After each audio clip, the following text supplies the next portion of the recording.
Well, I decided to tune into Smackdown this week, and how was it? Well, it sucked. I've been watching Smackdown. Well, I've been not watching, but checking into it, looking at what kind of matches were on there, watching other people's thoughts on it. Like the past couple weeks, I'm like, wow, Smackdown's actually pretty good. I was watching the highlights they put on their YouTube channel. Does the highlights that WWE puts on their YouTube channel. I'm like, this show looks like it's not that bad. It looks like it's better than Raw. So now I haven't been able to check into it. I've been pretty busy. I haven't even been home from 8 to 10. And I'm not going to go out of my way to watch this show. So I've been like working a lot during Friday nights. So I thought to myself, I'm not working tonight. I don't have anything going on. Might as well check into the show. And I thought it was pretty boring tonight. I'll explain here in my review. So to start the show off, we got Triple H coming out. He says Bryan isn't here. He also is like, oh, I've been trying to protect Bryan. I haven't been giving him the #1 spot. I haven't been trying, I've been holding him back, he says, pretty much, to protect him from the big sharks, which is totally retarded. Look at the big, alright, who are the top sharks in the company, I guess, if that's the right words. Well, let me use a different type of word. Who are the top guys in the company? Top guys are, I have a different idea of what the top guys in WWE are from what WWE has. So WWE's top guys in the company are Cena, Orton, Batista, Triple H, pretty much. He's had feuds and matches with all those guys in the past, or since SummerSlam. So that's totally illogical right there. Then we get, the promo was pretty, wasn't entertaining. Then Sandow comes down and he apologizes like a fucking bitch. Everybody is a fucking apologize now. It's really stupid. Stone Cold Steve Austin wouldn't apologize like this. He would never apologize. But yeah, Damien Sandow, oh, I'm sorry. Stupid. So, did not like that opening segment. Then we get Rollins defeating Sandow in a 3-minute match here. They showed most of it on, they showed like half of it on fucking commercial.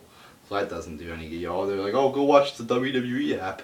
Well, the problem is, first off, I don't like the WWE app, the WWE app, because you gotta fucking open it up. It takes like a minute to fucking open it, because it takes a minute to load. It's retarded. Then you finally get to it. You gotta press all these buttons, and you're finally there watching the fucking commercial break, and it takes forever to get there. So you're only watching like half of it, which is stupid. That app, it's fucking stupid. But so I didn't tune in during the app. But anyway, like half the match was on during the app. Then the Shield come back in and they beat up Sandow. I don't even think they laughed or whatever. But the point is, the Shield beats up Sandow after the match. I sort of liked it going back to they quoted, oh, they're going back to the Shield of old. So I sort of like that little mentality there, like they're united again. So, but it's basically stupid. They're dragging this out way too long. They're in dissension. Now they're united, and just break them up already. Or they could have broken them up at WrestleMania, or they could break them up at WrestleMania. I wouldn't have a problem with that. But just what they've been doing for the past 5 months, it's like, come on, that was not necessary. We only need a couple, maybe promote it for like a month. Oh, they might break up and then do it at Mania. You don't need all this whole fucking, you don't have to devote 6 months to say, oh, they're in dissension. Just have a month of it. So that was an alright match there, and what happened after it was decent as well. Then we get Big E defeating Fandango in like 2 minutes. Match never got going. I remember they had a pretty good match on Raw like a month ago for the belt, the IC title. But this match only gave him like 2 minutes, so you can't do much here. Then we get Bad News Barrett. I like this segment with the Bad News Barrett. He's like, he says The Undertaker will lose his streak at Mania, which will leave all the kids crying, which will leave all the parents up at night, which will in turn have the parents fall asleep at their jobs, which will in turn get the parents fired. So I thought that was pretty good. I was laughing a little bit. It's not like I was fucking on the floor laughing, but it was pretty funny. It was a decent segment. Then we get the Rhodes Brothers defeating the Real Americans. A decent match here, average to decent match. It wasn't anything special, it wasn't anything horrible. It was decent at best. cool Cesaro spot here, where Cody Rhodes is doing you know, he's jumping from the ring to the outside from the top rope, and Cesaro just catches him like a fucking beast, like an animal. Yeah, Cesaro, holy shit, is that guy strong. Then he just does some, I forget, you know, he did like a body slam on the apron or something like that. Cool spot there though. And so yeah, that match was decent, okay, decent, somewhere in there, in that range. Then the Real Americans are arguing, you know, they keep tagging each other in and they don't like it. So they're arguing, and then and then the Rhodes, or Cody Rhodes, rolls them up or something, backs, I don't remember, some type of roll up for the victory. Then the Real Americans start beating up the Rhodes brothers after the match. Then the fucking Usos come out. It's just, oh, so fucking annoying, the Usos. Ugh, do not like the Usos coming out in this type of scenario. You know, JBL was saying, oh, this is between the Rhodes brothers and the Real Americans. I agree. I did not want to see the fucking Usos coming out here. It's just bullshit. Don't like, the Usos are annoying. They're decent wrestlers, but they're annoying. And here I was like, oh shit, here comes the Usos. Ugh, stupid fucking Usos there. Bray Wyatt defeats Kofi Kingston. A little short match here. It wasn't like a Fandango Big E short, but I think it was like 5 minutes long, maybe a bit longer. Decent match though. I like Kofi. He's a decent wrestler, and Bray Wyatt is also a Bray Wyatt's a good wrestler. He's more than a decent wrestler. He's a good wrestler. So I enjoyed this match here. Nikki Bella defeats Tamina.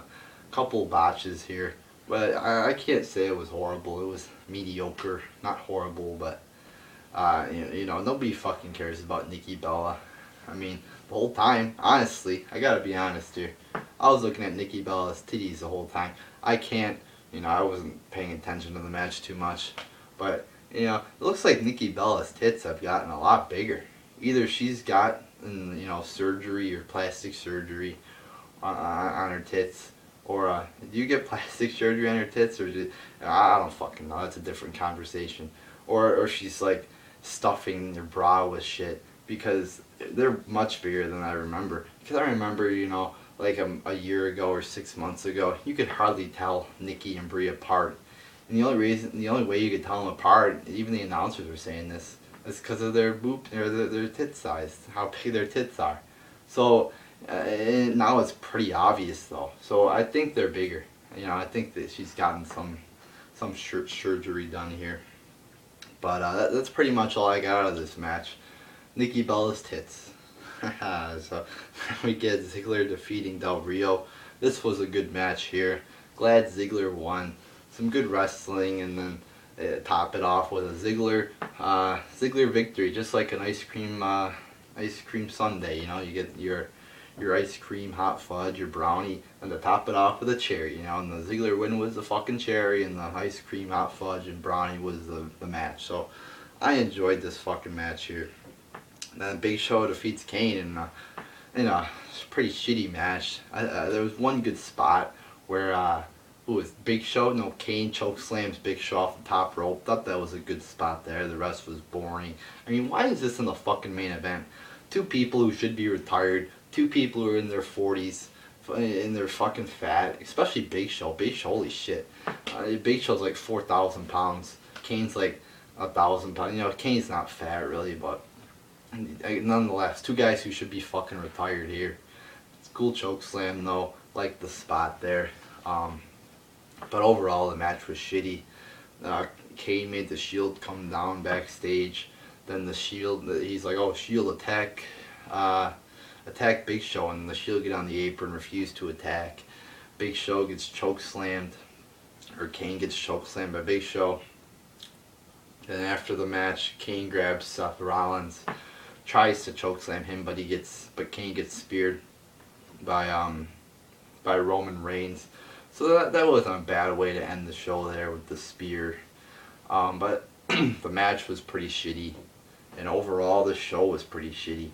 It wasn't horrible. I mean, you had one good match between Ziggler and Del Rio. Other, you know, a decent match between Bray Wyatt and Bray Wyatt and Kofi Kingston. Another decent tag match between the Real Americans and yeah, I can't remember it. The Real Americans and the Rhodes Bros. But I thought overall it was maybe not shitty, but it was not good. It was a little bit below average. So I was expecting a little bit more. I mean, a couple decent matches, but overall the show was pretty bad. Thought it, I was pretty bored throughout it.